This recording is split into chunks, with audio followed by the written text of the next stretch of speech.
Hello students, we are going to talk today about Macbeth. It is the most common, the most popular Shakespeare play among schools. So Shakespeare is compulsory in your GCSE English literature, and the odds are that you're going to study Macbeth. So what is this play about? How can we understand it, and how can we show our understanding to the examiner to get the best marks that we are capable of and deserve? I'm going to show you today 5 themes that we can use to help us understand this play. First of all, what is a theme? Well, a theme is a big idea that an author has an opinion about. For example, a theme could be any general topic like love, violence, power, cruelty, family, relationships. These are themes. These are big ideas that are part of life that we all have our own opinions about, and authors have opinions about them too. So authors, like Shakespeare, they didn't just write books and plays for fun, they also wrote them to express their opinions and their points of view about these themes. So what are the themes in Macbeth, and what did Shakespeare think about them? Well, the first theme is ambition. Macbeth describes himself as having a vaulting ambition, describing it like a horse that's vaulting over a barrier, but then falling down on the other side. Now, before I expand on that, just in case any of you don't know the basic outline of Macbeth, this will be important for you to understand. By the way, if you don't want to get any spoilers, I'm going to give away the plot right now. Now, Macbeth is about the title character, a Scottish lord who is tempted by 3 witches who predict that he is going to become the King of Scotland, and he acts on their prediction by murdering the current king, Duncan. Even though he knows it's wrong, he feels extremely guilty, but he does it anyway, partly because his wife, Lady Macbeth, persuades him to. So after the murder, he becomes the king, but he becomes increasingly paranoid, and he kills his best friend, Banquo, because the witches said that Banquo's children would be kings in the future. But Banquo's son escapes. So Macbeth becomes even more paranoid. He goes back to the witches. They tell him 3 predictions: that he should fear Macduff, who is another Scottish lord who really doesn't like Macbeth. They also tell him that he will never be harmed except by a man who was not born from a woman, which he thinks is impossible, and not until the forest comes to his castle at a place called Dunsinane, which also seems impossible. So what does Macbeth do? Well, he goes and murders Macduff's entire family, which seems pretty harsh and unnecessary, because Macduff has already fled to England, where he's planning with the King of England to invade Scotland and make Duncan's son the king, who ought to be king, instead of Macbeth. So at this point, Macbeth becomes a tyrant, which means he's an extremely cruel and brutal leader who murders innocent people. Now, what then happens is the English army, who are working with Malcolm, come to Scotland to attack him, and what do? They cut down the branches of the trees of the forest, and they walk with them towards the castle. Macbeth sees this, and the prophecy has come true. The forest has walked towards the castle, in a manner of speaking. No one can hurt him, as he expected, except for Macduff, because Macduff reveals that he was born through what we now call a caesarean section. They had to cut him out of his mother's womb, so in a way of speaking, he wasn't born from a woman. And therefore, Macbeth gives up, he despairs, and Macduff finishes the job, kills Macbeth, and Malcolm becomes king. And all is happy ever after. Now, I mentioned the first theme is ambition. So if you think about the events of the play, what is Shakespeare trying to say about ambition? What does he think about it? Well, Macbeth is very ambitious, and ambition leads to his downfall. It leads to him becoming depressed, paranoid, miserable. It leads to him committing terrible crimes against innocent people, and eventually it leads to him dying himself and being overthrown by Macduff and Malcolm. So, is Shakespeare saying that ambition is a terrible and dangerous thing? Quite possibly. In Shakespeare's time, many people believed this. They believed in the divine right of kings, that kings were appointed by God. They believed in the great chain of being, that there was a natural hierarchy in the universe, from God to the angels, then kings, then lords, then ordinary people, and then plants and animals. And if you were ambitious, you were stepping outside your divinely ordained place in that hierarchy. Perhaps that is Shakespeare's message. But it is always possible to question this. It's always possible to debate what Shakespeare really thought about any topic, because he always leaves evidence on both sides. That's one of the reasons people are so interested in Shakespeare, even up till today.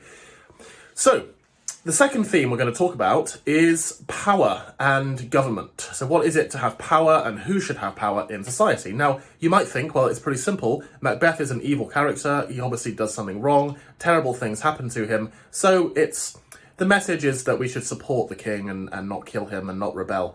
And that might make sense given the situation at Shakespeare's time. You might have heard of the Gunpowder Plot, where Guy Fawkes tried to kill King James I and all of the members of Parliament with a massive stash of gunpowder under the Houses of Parliament in 1605. That's why we have Bonfire Night today, because he failed. So many people in Shakespeare's time were afraid that there was going to be a rebellion, people were going to try and kill the king, so perhaps Shakespeare wrote the play to make the king happy by showing the failure of a tyrant who rebelled against the rightful king. On the other hand, there's always another side. You could argue that Shakespeare's message about power is actually that absolute power, having too much power, like the kings in those days, can corrupt you, because it's partly the power that makes Macbeth a tyrant. If we had a system that was more free, where Parliament or the people had more of a say, someone like Macbeth wouldn't be able to do quite as much damage, and these things might not happen at all.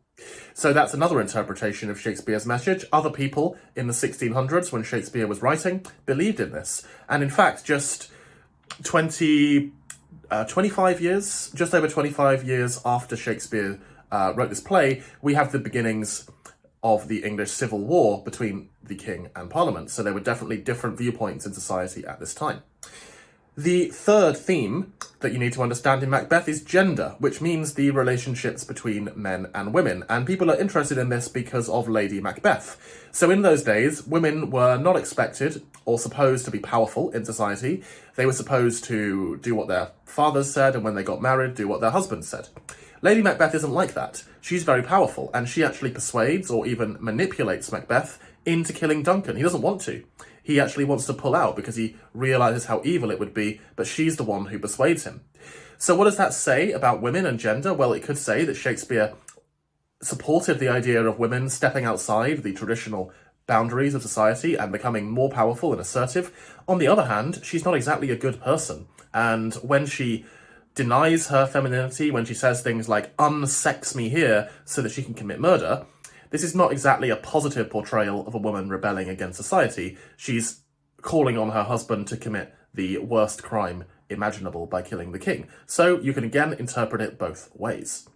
The fourth theme that we're going to talk about here is about guilt. So Macbeth is very much about guilt because he is consumed by guilt, and so is Lady Macbeth. Now, Macbeth's reaction to guilt is very different to his wife's. So his reaction is he becomes paranoid, he becomes violent, but he becomes more and more firm and decisive as well.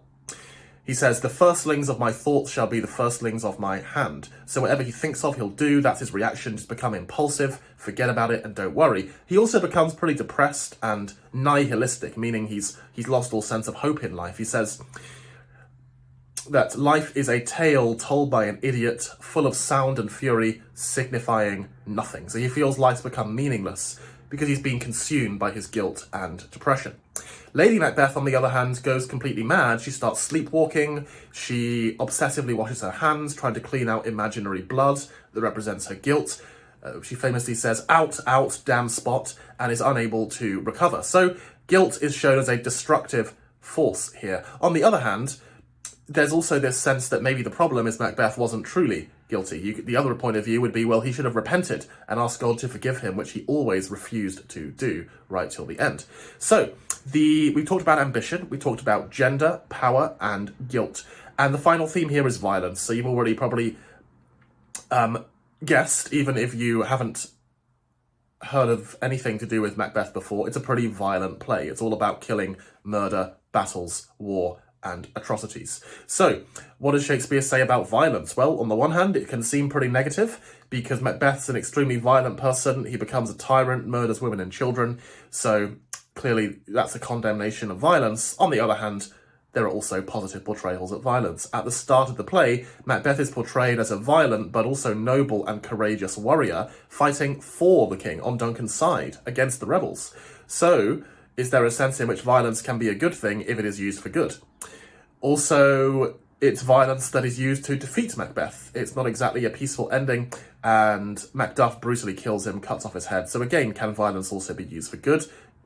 You pay your money, you take your choice. You interpret Shakespeare how you want, and both points of view are valid as long as you can find evidence to back up your opinion. So, what I hope you understand from this is that Macbeth is a play that was written to express views about big, important themes that come up in human life, that there were different views about those themes in the time Shakespeare was writing, and that there's no one right or wrong answer about exactly what Shakespeare thought, because he never told us, but we can still come up with interesting theories about it as long as there's evidence, and that's exactly what you have to do in the exam. Hope that was helpful. Press the subscribe button if you'd like more content like this about other texts or other areas of GCSE English, and I will see you very soon.